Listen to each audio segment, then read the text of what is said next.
Rubem Rua não desfilou, mas dançou e animou as ruas de Lisboa. Saiba quem foram os famosos que celebraram o Santo Antônio. Com os casamentos de Santo Antônio e o desfile das marchas populares, a noite de 12 de junho ficou marcada pela boa disposição das figuras públicas que fizeram questão de celebrar o Santo Antônio. Rubem Rua não desfilou, mas acabou por dançar em plena rua, animando todos os que por ali se encontravam.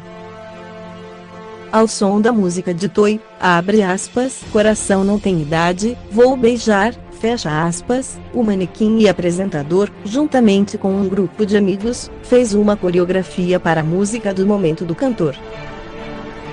Leia mais, Pimpinha Jardim e João Baião vencem santos populares.